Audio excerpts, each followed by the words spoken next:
बिस्मिल्लाहिर्रहमानिर्रहीम। अस्सलाम वालेकुम नाज़रीन, मैं हूं सैयद अनवारुल हसन और आप देख रहे हैं प्रोग्राम 10 तक बराह रास्त पीटीवी न्यूज़ इस्लामाबाद स्टूडियो से। नाज़रीन, मुल्क की सियासत में इरताश पाया जाता है। अभी आप लाइव जलसा देख रहे थे सरगोदा से, शाहीनों के शहर से मरियम नवाज साहिबा खिताब कर रही थी, जिसके बाद वज़ीर आला पंजाब हमजा शहबाज शरीफ साहब खिताब कर रहे थे और उस हवाले से गुफ्तगू हो रही थी जो मुल्क की इस वक्त मुआशी हालात हैं यकीनन इतने अच्छे नहीं हैं और इस सिलसिले में इस्तेकाम लाने के लिए कोशिशें भी की जा रही हैं। आपके इल्म में है कि आज हुकूमत ने एक बड़ा फैसला किया है और तमाम जो गैर मुल्की पुरतईश आइटम्स हैं उनकी इम्पोर्ट पे मुकम्मल पाबंदी आयद कर दी है।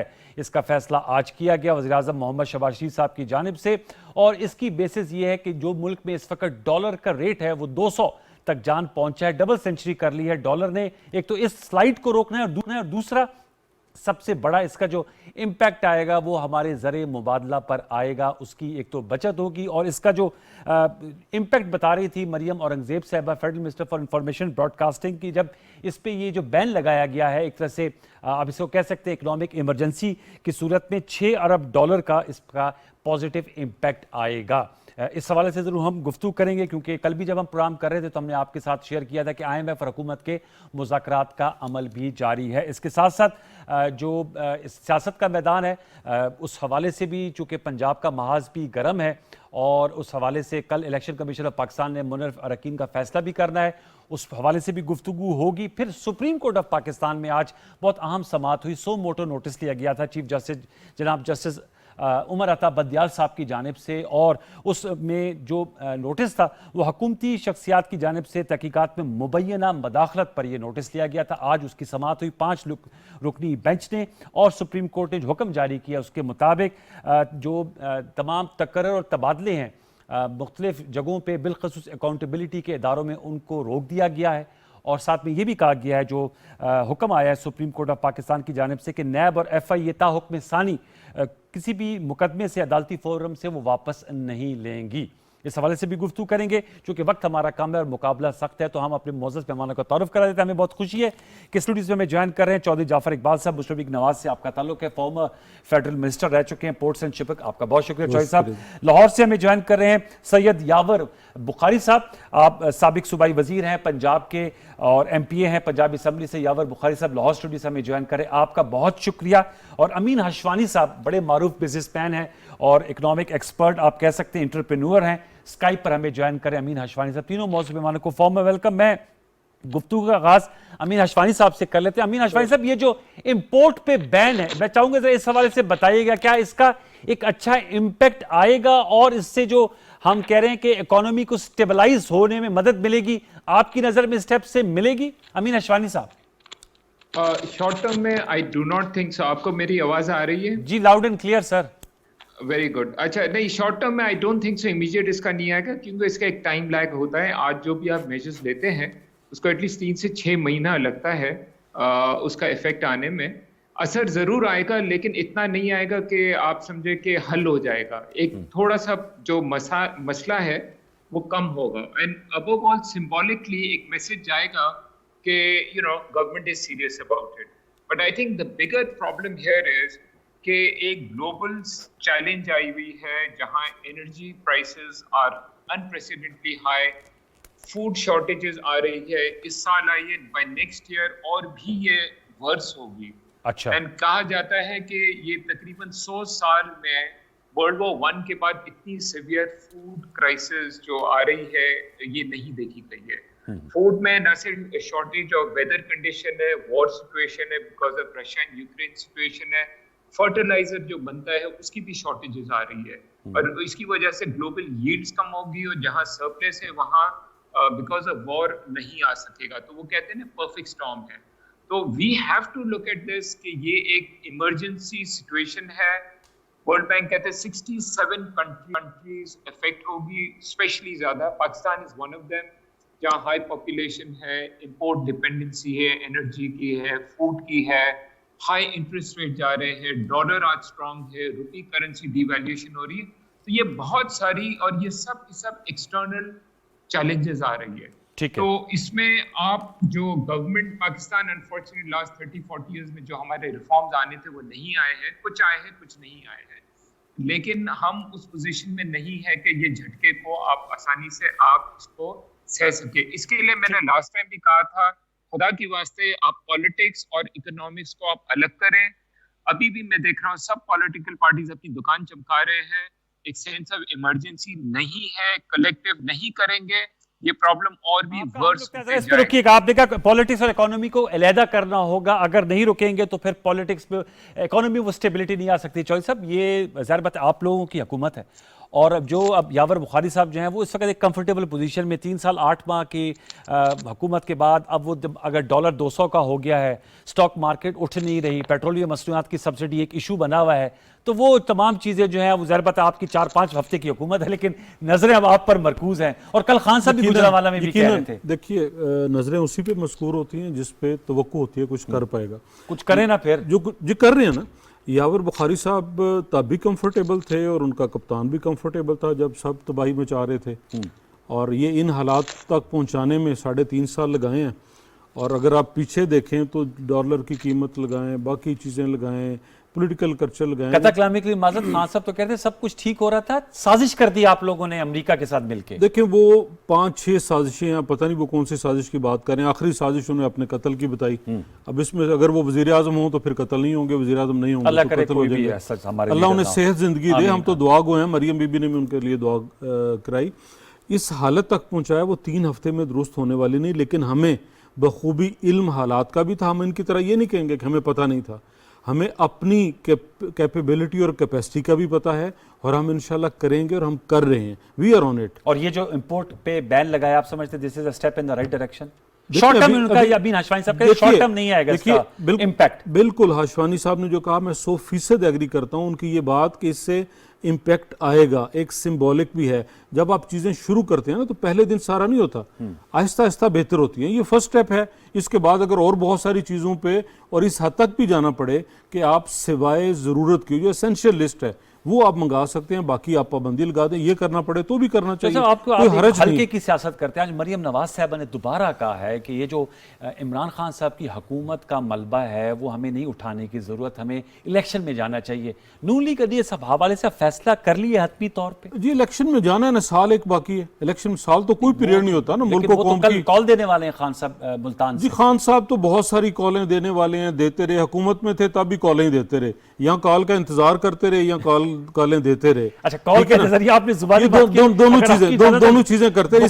इसके अलावा वो कुछ नहीं कर सकते। बुखारी साहब से भी जान लेते हैं। बुखारी साहब, बहुत शुक्रिया। सर बताइएगा, आज हुकूमत ने फैसला किया इंपोर्ट आइटम से बैन। हमने इकोनॉमिस्ट और एंटरप्रेन्योर को इसलिए भी साथ में नशिस्त में बिठाया क्योंकि आप सुन रहे थे वो कहते हैं इकोनॉमी और साथ में पॉलिटिक्स चलती तो है लेकिन इंस्टेबिलिटी नहीं चल सकती। मतलब कि खुदा ना खास्ता खाना जंगी का बयानिया है, इस्लामाबाद आने का बयानिया है, दूसरी तरफ मुआशी इस्तेकाम की बातें, दोनों चल नहीं सकती। तो कल अब आप लोग क्या कहेंगे? एक तो स्टेप पे आपकी क्या राय है, और चौधरी जाफर साहब कह रहे हैं ये 5 हफ्तों में ठीक नहीं हो सकती, इसके लिए वक्त दरकार है।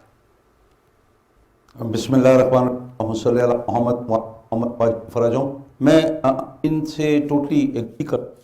आपकी आवाज कट कट के आ रही है। बिल्कुल दुरुस्त करें। पॉलिटिक्स और एक अलग पड़ेगा। ये पॉलिटिशियंस की मर्जी वो नहीं हो सकता। वो आपको मुल्क को देखना है, मुल्क क्या अफोर्ड कर सकते हैं। हम इंपोर्ट बेस्ड इकोनॉमी है। ये जो जाफर की बातें हैं भाई, अब बड़ी मेहरबानी, लेकिन जो 30 साल से आपने इंस्टीट्यूशंस को, यावर साहब आपकी आवाज कट कट के आ रही है सर। लीडरशिप ने मेहरबानी 3 साल में आप हमसे मांगते थे, आपकी सर आवाज नहीं आ रही। अरस्तु बनते थे, तो अभी आपके जो अरस्तु पन यहाँ पे दिखा रहे हैं कि आप की बातें शुरू तबाह किया। पटवारी तक आप लोगों ने पैसे लेके किया और शहबाज अकाउंट्स में 2.5 लाख रुपया 1980 बातें आप लोग भूल गए। आप ये सारी बातों को छोड़। जी सर, मैं आप इसका जवाब दीजिएगा। वो ज़ाहिर बात है अभी वो तो जितनी लंबी लिस्ट गिना रहे थे वो है जिसके बारे में फरा खान, जिन्हें गोगी आमतौर पे कहा जाता है, जो इकदाम 3.5 साल वो करती रही, वो सारी लिस्ट वो गिनवा रहे थे कि कैसे कैसे ऑफिसर्स को लगवाया, कहाँ कहाँ तैनातियाँ की, और यह ब्लैक एंड वाइट में मौजूद है। इसके अलावा तो पीटीआई और कुछ नहीं कर सकी। कोई एक काम ऐसा हो जो कर सके हों सिवाय सिफारशी तकर्रियों के, वो उन्होंने करके दिखाया। रही बात वो हमें कोई भी नाम दें, कुछ भी कहें, अनवार साहब हमने 2013 में जब मुल्क संभाला तब भी हालात बहुत ख़राब थे, तब भी एनर्जी क्राइसिस था, तब भी गंदम फिर के लोड ज़खायर शेडिंग शुरू पूरे हो नहीं गई है, थे, जाफर साहब। गंदम के ज़खायर पूरे नहीं थे, तब भी हमारे पास जो है वो ये तेल और गैस के ज़खायर नहीं थे, वो उसको मैनेज नहीं कर पा रहे थे, तब भी मुल्क के अंदर सियासी इस्तेहकाम नहीं था, तब भी दहशत लेकिन गर्दी 5 थी। साल थे ना आपके लेकिन पास। हमने देखिए और 5 आपके साल पास में अपनी हुकूमत थी, ये तो 5 वसीउल साल में बुनियाद हुकूमत ये है। भी हमारी हुकूमत है, ये भी हमारी हुकूमत है। 5 साल में 5 साल वाले काम किए, साल में साल वाले काम करेंगे। हमने पहले भी जब आए हैं डिलीवर करके दिया है और अब भी हम डिलीवर करेंगे। हमसे हमारे 5 हफ्तों में पिछले 3.5 साल का हिसाब ना लिया जाए, इन 5 का हम जरूर देंगे। वक्फा ले लेते हैं, आपकी ऑडियो को हम टेलीफोन पे लेते हैं, फिर दोबारा गुफ्तगू को आगे बढ़ाते हैं। व्यूअर्स एक छोटा सा वक्त लेते हैं, दोबारा लौट के आते हैं तो गुफ्तगू को यहीं से आगे बढ़ाएंगे।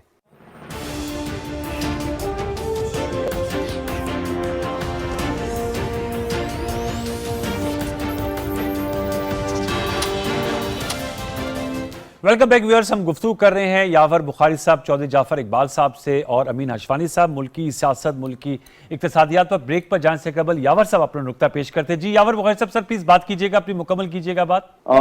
फर्क तो याद आती है, लेकिन मरियम याद नहीं आती है, जिससे इतना बड़ा झूठ बोला कि मेरा बरतानिया में क्या पाकिस्तान में कुछ नहीं है, और अगर कुछ निकल आए तो आप जो बोलेंगे मैं कर लूंगी, और वो सारा निकल आया। आप मरियम के बारे में मुझे कुछ बताएंगे जाफर भाई? फिर आपको हम जब इकोनॉमी छोड़ के गए ना, हमारा हदफ था 4.8%, हमने आपको दिया है 5.97%। एग्रीकल्चर 4.4% पे दे के गए हैं, जबकि हदफ था 3.5%। हम इंडस्ट्री 7.19%, जबकि 6.5% हमारा हदफ था। सर्विसेज 6.19% पे छोड़ के गए, जबकि हदफ 4.7% था। हम आपको $22 अरब के ज़खायर छोड़ के गए हैं, 5 बम्पर क्रॉप्स हमने दिए जब आपने अमेरिकन साजिश में मुलविस हुए और फिर मुदाखलत हुई। ये आप लोग बातें करते हैं, आप लोगों ने तो इस मुल्क के इंस्टीट्यूशंस को अगर आप लोगों ने तबाह ना किया होता, रिश्वत के साथ नौकरियां ना दी होती और अपनी मनमानी से नाअहल लोगों को आपने भर्ती ना किया होता, तो इस टाइम पे अगर मुल्क के इंस्टीट्यूशन सही होते, जो मर्जी हुक्मरान आता, ये इंस्टीट्यूशन इस मुल्क को खड़ा रखते। आप लोगों ने 35 साल की मेहनत, चोरी, डाका, लुटेरी, जो लुटेरापन जो आप लोगों ने किया है, ये उसका समर मुल्क कौम को मिल रहा है। ये कौम अभी नहीं उठ गई है, इस कौम को नताइज है। क्या किया है आप लोगों ने? लाहौर के अंदर पैसा लगा के हर जिले का बेड़ा गर्क किया है। आप जाके अभी देखें, हर जिले को उस्मान गुलजार साहब ने हर जिले को 6 अरब से 27 अरब रुपया दिए, हर जिले को डेवलप किया। आप लोगों ने लाहौर के अंदर पैसा लगा के हर उस काम के अंदर, मोटरवे के अंदर आप लोगों ने 42 करोड़ का 1 किलोमीटर बनाया, हम वही 17 करोड़ रुपए का बना रहे। ये 27 करोड़ रुपया नवाज शरीफ लेके गया कि शहबाज शरीफ लेके गया? यहाँ पे हुसैन और हमजा बैठ के पोस्टिंग्स करते थे, डीसी की, कमिश्नर की, और पैसे लेते थे। ये पूरी दुनिया को पता है। हम एक एक चीज को हम भी खोलेंगे, ये बातें नहीं है जो कर खोलेंगे का क्या मतलब? आपकी 3 साल 8 माह हुकूमत रही, आपने खोला क्यों नहीं? यावर बुखारी साहब ने, सर इधर रुकिएगा, यावर साहब इधर रुकिएगा, आपने कहा आप खोलेंगे। उसको कैफरा किरदार तक पहुंचाना चाहिए। और मैं आपको एक बात बताऊं, ये मनी लॉन्ड्रिंग वाला को, ये तो मकसूद पटवारी वगैरह की केसेज है ना, ये ओपन एंड शट केसेज है। इनको बड़े एफआईए के बंदे को क्यों चेंज कर रहे हैं? अब तो सुप्रीम कोर्ट ने कह दिया ना सर, अब तो सुप्रीम कोर्ट साहब, सुप्रीम कोर्ट के ऑर्डर आ गए ना बुखारी साहब, सुप्रीम कोर्ट के ऑर्डर आ गए ना अब तो। जी जी जी, इन लोगों ने कुछ करने की कोशिश की। एक बंदा जिसको मार दिया, एक बंदे को जिसको डॉक्टर रिजवान को मार दिया, वो जेल जिम्मेदार है। अच्छा, ये जरा मैं इस पे आना चाहूंगा जिम्मेदार है बुखारी साहब, आपकी इजाजत से।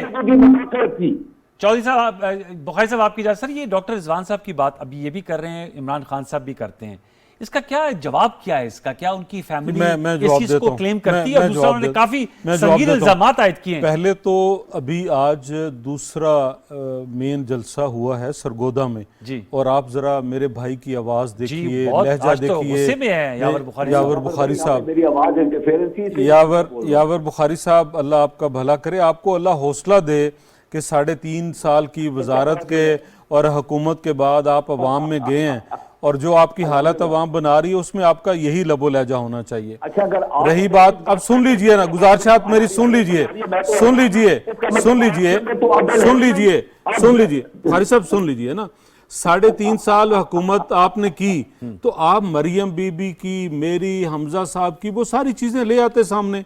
हमने जो नहल लोग भर्ती किए हैं, सुन लेना, हमने जो नहल लोग भर्ती किए हैं, जो हुकूमत नहीं चला सके, काम नहीं कर सके, आप उनकी निशानदेही करते, उन्हें निशान इबरत बनाते। आपने पसंद किया चेयरमैन नैब की वीडियो हासिल करना, अपने एक दोस्त पे के चैनल पे चलाना और उसके बाद उससे काम लेना। चेयरमैन नैब ने क्या कहा था तब कि अगर मैं हुकूमती वुज़रा के मुकदमे निकालूं तो हुकूमत नहीं रहेगी। ये उन्होंने एक बात कही और दूसरे दिन उनकी वीडियो आ गई और उसके बाद वो बेचारे काबू आ गए। अच्छा, फिर आपने बशीर मेमन जैसे फर्द को इस्तेमाल करना चाहा, वो आपके काम नहीं आया। और बहुत सारी मिसालें हैं, सुन लें ना, सुन लें, हौसला करें। आपने पंजाब के फरा गोगी के कहने पे, बुजदार साहब तो थे कुछ नहीं, पंजाब के आपने आईजी पैसे दिए, आपने पंजाब के कितने आईजी और चीफ सेक्रेटरी बदले, पैसे लेते रहे आप। आपने यहां तक किया कि डस्का के इलेक्शन में आपने सिर्फ बाकी पैसा नहीं चोरी किया, आपने बक्से चोरी किए। इलेक्शन कमीशन ने आपकी वो चोरी पकड़ी और पकड़ के पीटीआई के मुंह पे मारी कि ये है वो चोरी जो आपके लोग वहां वुजरा और स्पेशल असिस्टेंट करते रहे, वो सारी पकड़ी गई। आप 3.5 साल के बाद 35 साल का कह रहे हैं जवाब दिए, 35 साल का 35 साल का जवाब मैं दे चुका हूं।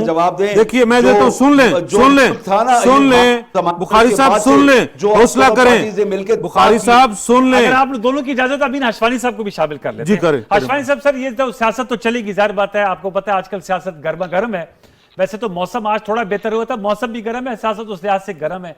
सर इस बयानिए के साथ, इस पॉलिटिकल पोलराइजेशन के साथ कैसे स्टेबलाइज करेंगे अपनी इकोनॉमी को? देखिए, let me talk as citizen of Pakistan. If I'm going to speak as citizen of Pakistan, I'm sick and tired of this blame game. देखिए, हर पॉलिटिकल पार्टी को गवर्नेंस का मौका मिला है पिछले 50 साल, 60 साल, 70 साल में बहुत सारे मौके मिले हैं। हर पॉलिटिकल पार्टी ने अपनी रिजीम में आके कुछ अच्छा काम भी किया है और कुछ बुरा काम भी किया है, ठीक है ना? तो ये हमेशा मिक्स रिपोर्ट कार्ड रहा है। ये जो नैरेटिव है कि हम दूध के धुले हुए हैं और सारा का सारा ब्लेम दूसरी साइड पर जाता है, और जो भी पॉलिटिकल पार्टियां थी गवर्नमेंट में वो कहती हम नया पाकिस्तान बना रहे या बेहतर पाकिस्तान बना रहे, और जो ऑपोजिशन में जाते हैं वो कहते मुल्क को पूरा तबाह कर दिया। एंड ये नैरेटिव कभी प्रीवियस गवर्नमेंट ने तबाह किया था, अब हम आए हैं मुल्क सुधारने।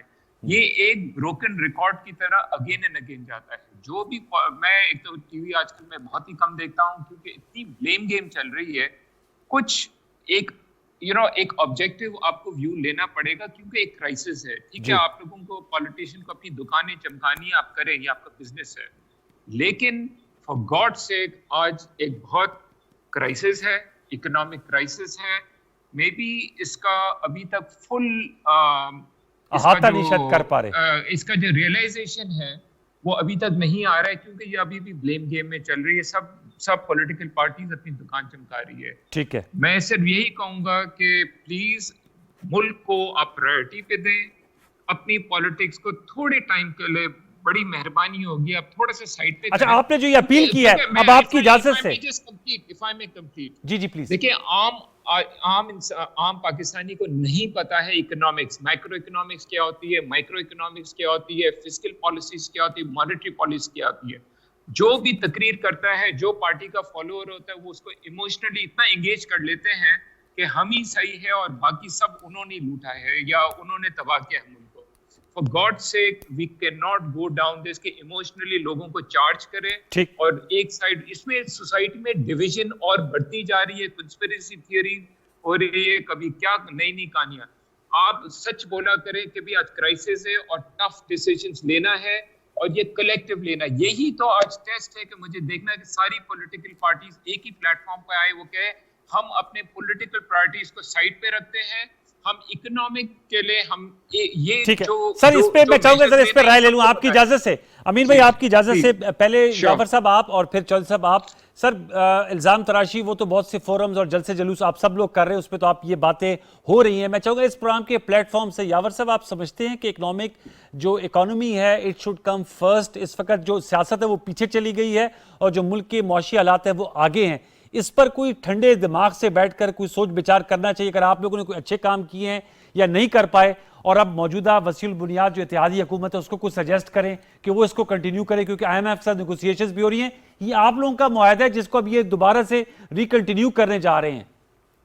यावर साहब, मैं आपको बताऊं, ईमानदारी की बात है कि मैं तो समझ रहा था कि कॉन्स्ट्रक्टिव डिस्कशन शुरू होगी, लेकिन जाफर भाई ने जैसे शुरू किया ना तो had to reply back in kind.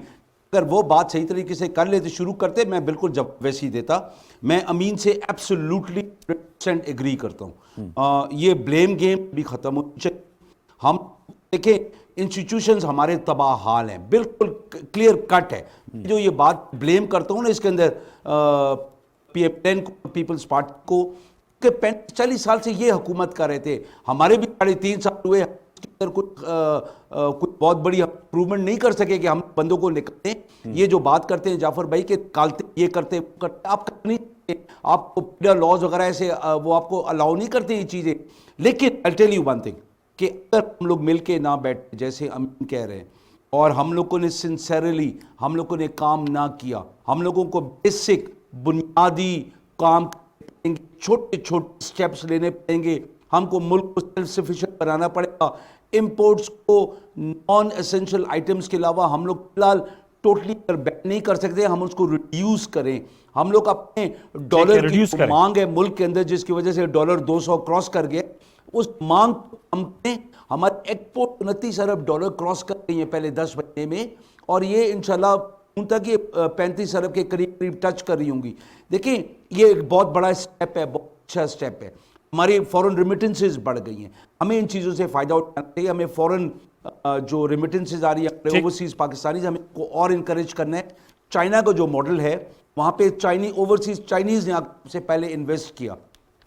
हम लोगों को जब तक हमारे अपने कॉन्फिडेंस शो नहीं करेंगे, गोरा काला यहाँ पे कॉन्फिडेंस शो नहीं करता है। हमारे अपने पैसा रखिए अपना, यहाँ पे पैसा लगाएं इकोनॉमी के अंदर, और इस इकोनॉमी में किसी चीज़ की कमी नहीं है, रॉ मटीरियल्स अपने पास हैं, हम लोग बहुत अच्छा काम कर सकते हैं। ईरान के ऊपर 50 साल से सैंक्शंस है, मुझे बताएं ईरान के अंदर किस चीज़ की कमी है, अलावा इस कि वो कोई एक सुपर टेक्नोलॉजिकल और इन तमाम कामों के लिए यावर साहब हमें एक हमारे पॉलिटिकल स्टेबिलिटी की भी जरूरत है। अलावा तेल की हर चीज हमारे पास मौजूद है, खुदा के फजल करम से। यावर साहब, आपने अच्छी तजवीज दे रहे हैं। इकोनॉमिक एजेंडा हो, हम लोग बहुत कुछ कर सकते हैं, बफजले खुदा हम लोग बहुत आगे जा सकते हैं। इंशाल्लाह हम जरूर करेंगे। हमें ट्राई करना पड़ेगा अपने ओवरसीज पाकिस्तान के ऊपर के पैसा आए। हमारे एक पाकिस्तानी, सर मैं आप बिल्कुल सही कह रहे हैं, मैं आपसे मुत्तफिक हूं और आपकी अच्छी पाकिस्तान में 10 फैक्ट्रियां नहीं लगा सकते क्या? सवाल यह भी था कि क्या उसके लिए एक सियासी ठहराव या सियासी इस्तेकाम भी नागुज़ीर नहीं है? You agree? बिल्कुल है, बिल्कुल है। हम यहाँ पे डेमोक्रेसी को अगर बार बार हम लोग उसके अंदर पंगेबाजी करेंगे, हम इधर ठीक है, डेमोक्रेसी हमारी अभी बड़ी इमेच्योर है। मुझसे किसी ने आज सवाल किया कि दुनिया में जब एजिटेशन होती है, बड़े पीसफुल तरीके से गवर्नमेंट चेंज होती है, मैं कहा हम लोग इन्फेंट डेमोक्रेसी, जो अभी हम लोग चलना नहीं सीखा। आपकी थोड़ी आवाज भी कट रही है, लेकिन आपका नुक्ता आ गया। पीपल्स पार्टी की हुकूमत थी, 2 वज़ीर आज़म चेंज, नून की हुकूमत थी, 1 वज़ीर आज़म चेंज, हमारी हुकूमत थी, नो कॉन्फिडेंस आ गया। तो इसके अंदर पॉलिटिशियंस खुद इन्वॉल्व हैं, खुद गंद करते हैं, और फिर दूसरों को हम लोग ब्लेम करते हैं। हमें मिलके हम लोग को लॉन्ग टर्म एक स्टेबिलिटी की तरफ जाना पड़ेगा। इकोनॉमिक हमारा एक स्ट्रैटेजी बने फॉर द नेक्स्ट 25-30 ईयर्स। हम देखिए हमारी जो स्ट्रेंथ्स है, हमारी ठीक है, आपका नुकात आ गया सर। अब आपकी इजाजत से मैं चौधरी साहब, हम दुनिया से क्या फायदा, अब मेरे ख्याल में गुफ्तगू हमारी जरा कंस्ट्रक्टिव ट्रेजेक्टरी की तरफ जा रही है। आप क्या कहेंगे? वो कह रहे हैं हमें 25-30 साल मैं ये कहूंगा, इकोनॉमिक चार्टर उनका, लेकिन चूंकि आपने जिस तरह बात की, इसका जवाब उसी तरह आ रहा मैं ये कहूंगा, वो लौट आए तो मत पूछना, नहीं देखना उन्हें गौर से, जिन्हें रास्ते में ये खबर हुई कि ये रास्ता कोई और था। आपके लीडर क्या कहते हैं? बुखारी साहब से बिल्कुल बसद एहतराम दुरुस्त इन्होंने फरमाया, याद कीजिए मियां नवाज शरीफ बनी गाला हाजिर हुआ था फूलों का गुलदस्ता लेके 2013 में कि इमरान खान साहब असेंबली के अंदर बैठिए और मिल के चलिए, लेकिन पसंद नहीं किया बैठना। सड़क बनवा ली ना घर तक जड़े जाती, साथ बैठना नहीं। मैंने घड़ी बेच के नहीं, वो बाद में बनाई, वो बाद में, जब नवाज शरीफ ने पहले बना के दी थी 2013 में। अच्छा, दरख्वास्त की थी, बना दी। अच्छा, नहीं साथ चले। तुर्किश प्रेसिडेंट आए, असेंबली में नहीं बैठे। चाइनीज़ आए, नहीं असेंबली में बैठे। एक और कहाँ के सदर आए थे, मलेशिया के, इंडोनेशिया के, तब भी खान साहब असेंबली में नहीं बैठे, बैठना चाहिए था। जब इनकी हुकूमत बनी तो हमने कहा कि आइए मिसाक मईशत करते हैं, मिल के चलते हैं। हमारा ठट्ठा किया गया, मजाक उड़ाया गया। और इमरान खान साहब का 3.5 साल में कोई एक इकदाम बता दें कि जो मुंतखब की आदत है असेंबलियों के अंदर, उनको साथ बिठाया हो। वो यही समझते रहे मैं सबसे बेहतर जानता हूं। मैं डिग्निफाई हो जाएंगे अगर मैं इनके साथ बैठूंगा। देखिए ना, लेकिन आज बुखारी साहब ये तजवीज़ दे रहे हैं, जब तक मिल के नहीं बैठेंगे, किधर नाल बहना जे, गुआंढियां नाल, गुआंढी तो फोन नहीं सुनते, बहना साढ़े नाल ही है। जब आपस में मिल के नहीं बैठेंगे तो कैसे होगा? मैं जैसा भी हूं जाफर इकबाल, मुझे हल्के ने इलेक्ट किया, आपको क्या एतराज है? हाँ, अगर कोई आपके पास केस है किसी अदालत में चलाइए, मुझे नहल कराइए, घर भेजिए, आप कर सकते हैं। लेकिन जब मैं असेंबली में हाजिर हूं तो बैठना तो मेरे साथ ही है। जब हमने कहा मिलके बैठे तब भी ये नहीं बैठे। अब आप हुकूमत में दोबारा इस बात को रिएक्टिवेट करेंगे? करेंगे, 100% करेंगे। मैं on behalf of my government आज ये दावत देता हूं, और मैं वजीर आजम साहब से भी दरख्वास्त करूंगा, उनकी तरफ से भी, हुकूमत की तरफ से भी दावत आएगी। हम तो जब ये बाहर बैठे थे धरना दे के डी चौक में, तब भी बहुत ही डिग्निफाइड एक डेलीगेशन गया था। शायद कल ऐलान जी हो जी, जाए। बहुत डिग्निफाइड डेलीगेशन गया था। खुर्शीद शाह साहब की क़यादत में इन्होंने सलाम लेना पसंद नहीं किया, मिलना पसंद नहीं किया। सारे काबिरीन थे असेंबली में, चारों सूबों से पार्लियामेंटेरियन थे, जी, जी। कोलीग्स थे, नहीं साथ बैठना पसंद किया। तो ये रवैया किसका है और किसने इस नौबत तक पहुंचाया? आज भी अनवार साहब जरूरत यही है कि आप मेरे सियासी नजरिए से इख्तलाफ करें, मेरी जात से, मैं जाफर इकबाल क्या हूं इससे नहीं, आप उसका मुतबादिल लेके आए। अगर आपको ज्यादा पजीराई मिलेगी, आप ज्यादा बेहतर कर सकेंगे, लोग आपके साथ चलेंगे। लेकिन जब आप खुद हुकूमत में होते हुए किसी को साथ बिठाना नहीं पसंद करते, और अगर कोई आपको साथ बैठने को कहे आप बैठना पसंद नहीं करते, तो आज आप कैसे कह सकते हैं कि जी मिल बैठ के चलना चाहिए? चलिए, एक बड़ा आम सवाल है। अमीर अशफानी साहब, सर ये तो एक आपने कहा जो स्टेप लिया है गवर्नमेंट ने इंपोर्ट पे बैन लगाने का, आपने कहा ये सिंबॉलिक है, इंपॉर्टेंट है, लेकिन इसके दूरस्थ नताइज होंगे। मजीद क्या स्टेप्स आप सजेस्ट करेंगे कि ये जो करेंसी है हमारे रुपए की कदर, इसमें बेहतरी या इस्तेकाम आए? क्या सर इसके लिए हमें स्टेप्स लेने चाहिए इसके अलावा? अनफॉर्चुनेटली इसमें कोई शॉर्टकट नहीं है। इसमें जो सॉल्यूशंस है लॉन्ग टर्म है, और जो आप मसले जो आप फेस कर रहे हैं ये आज के नहीं है। ये प्रॉब्लम पिछले 40 साल में आपने सोशियो इकोनॉमिक रिफॉर्म्स नहीं किए हैं, from energy sector reforms to governance to health to education, power sector में सो मेनी थिंग्स है, प्राइवेटाइजेशन आपने नहीं की है, राइट? सो जब तक ये चीजें रिफॉर्म नहीं होगी आपकी इकॉनमी वनरेबल रहेगी, और जब भी बाहर से जब भी आपको झटके पड़ेंगे आपकी सारी आपकी इकॉनमी हिल जाएगी, और आप IMF के पास अब दोबारा आप जाना शुरू करेंगे।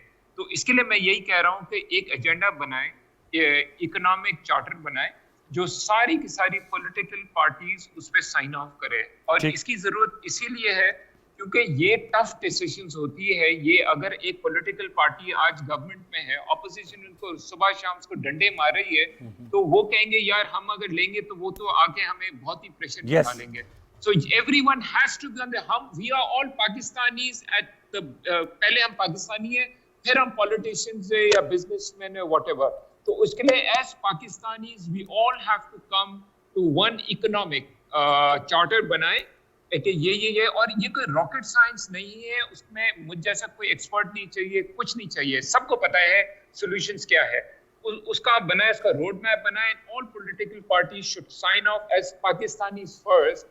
उसको आप करें, उसमें मे बी 5 साल 10 साल 15 साल लगेंगे कि पाकिस्तान में एक स्टेबिलिटी आएगी और हम एक स्टडी प्रोग्रेस की तरफ जाएंगे, हमारे एक्सपोर्ट्स बढ़ेंगे। सर ये तो अच्छी बातें हम कर रहे हैं अमीर अशफानी साहब, लेकिन सर जमीनी हकायक क्या हैं ये तो हम यार हैंग ऑन, मैं जो कह रहा हूँ ये रॉकेट साइंस नहीं है, ये कर सकते हैं, चाइना ने किया है। विल है, विल सर, रॉकेट साइंस सुनिए, but do you find will, political will आपको नजर आ रही है दोनों साइड? भाई वही तो मैं कह रहा हूँ, अगर सब एक ही पेज पे आएंगे, मैं हमेशा बिलीव करता हूँ जितने पॉलिटिशियंस है, अच्छे हैं बुरे हैं, वो सब के सब पाकिस्तान के लिए उन सब के दिल में दर्द है, वो सब के सब एक एजेंडा पे जवाब भी ले लेते हैं। It can be done, it can be done. Yawar साहब आप लोग तो जी ये तो कह रहे हैं प्लान बनना चाहिए 10-15 साल का, लेकिन जो हमने सियासी कल्चर देखा है, बल्कि to be very fair and honest, अब तो खान साहब बहुत उजलत में है। वो तो कहते हैं पहले तारीख दे, उसके बाद कोई और बातचीत होगी, वरना कोई बात नहीं होगी।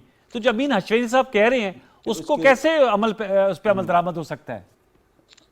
इसके इश्यूज है ना। अब आपको मैं छोटी सी बात बताऊं, जो अमीन बात कर रहे हैं, आर वी स्टिल?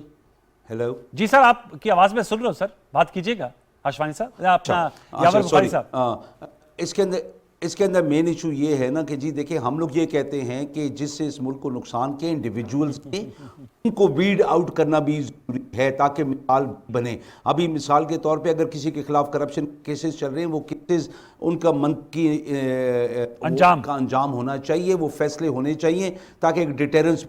जो अमीर बात कर रहे हैं, I am totally for it कि जब तक आप एक रोड मैप नहीं बनाएंगे, सिंगापुर लगे 20 लगे, आप मलेशिया को इतना टाइम लगा, कि ये चीज़ें आपको लॉन्ग टर्म में देखनी है। क्योंकि बिजनेसमैन है, बिजनेसमैन से सबसे वो ज़्यादा पेशेंस, वो कई तेजी में भी फैसले करते होते हैं, बट नबी का भी कारोबार। इसमें यावर साहब मेरा एक सवाल है, आप कहते हैं जिनके खिलाफ केसेस है वो मंतकी अंजाम तक पहुंचे, तो चले ना वो कोर्ट में, हम बैठ के बात कर, उसमें सियासी भौचाल पैदा करने की क्या जरूरत तैयार है पाकिस्तान। लेकिन हम कहते हैं कि जो इनके वो लोग हैं कि जो कन्विक्ट हैं, जिनके ऊपर वो जुर्म लग चुका है, वो कन्विक्टेड है, कॉन्विक्ट्स हैं, और जिनके ऊपर चल रहे, वो जब तक अपने केसेस क्लियर करते हैं ना, हम मेरा सवाल ये था, तैयार कन्विक्टेड नहीं है।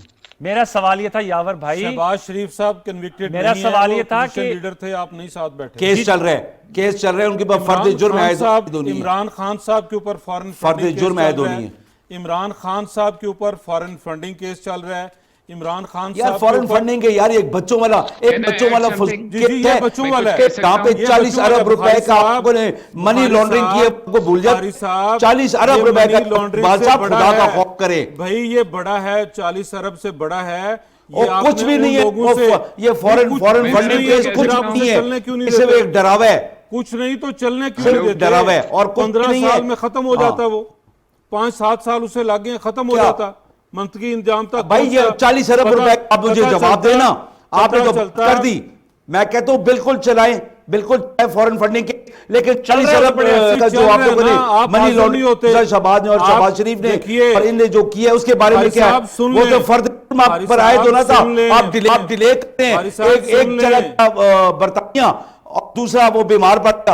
और खुदा का वादा है जाफर साहब, हमको इतना बेवकूफ ना बनाए, उनसे बात की जाए कि जो इंसान है उतना तो कोई नहीं बना सकता। बातें मत करें, आप अपनी बात शरीफ इंसान है, आप बैठ के बात करें। आप चीखें, चिल्लाएं, रोएं, आपका अब कुछ नहीं बनने वाला। मैं चीख रहा हूं जाफर भाई, मैं नहीं हिसाब देना मैं आपको सिर्फ कह रहा हूं, ये लोग डाकू लुटेरे हैं, देना होगा, तोशा खाना का हिसाब देना होगा, गंदम स्मगल करने का हिसाब देना होगा, स्मगल करने का हिसाब देना होगा, ये सारे हिसाब होंगे। जाफर भाई खत्म हुआ जा रहा है सर, बिल्कुल कुछ भी नहीं है। अनफॉर्चुनेटली केस है वो कुछ नहीं है। जो अमीन आशा भी कह रहे थे कि हमें एक रोड मैप चाहिए, लेकिन उसमें जब तक से ये सियासी मुखालफत और मुखासमत का माहौल रहेगा तो आई एम अफ्रेड कि हम उसमें इकोनॉमिक स्टेबिलिटी की तरफ जाना बहुत नामुमकिनात तो मैं नहीं कहता, लेकिन बहुत उसमें पेचीदगी और मुश्किलात है। बार का वक्त खत्म हो जाता है, हमारा ज़रा दौरानिया भी घट गया था क्योंकि लाइव कट्स आए थे। बहुत बहुत शुक्रिया चौधरी जाफर इकबाल साहब, आपका सर बहुत शुक्रिया।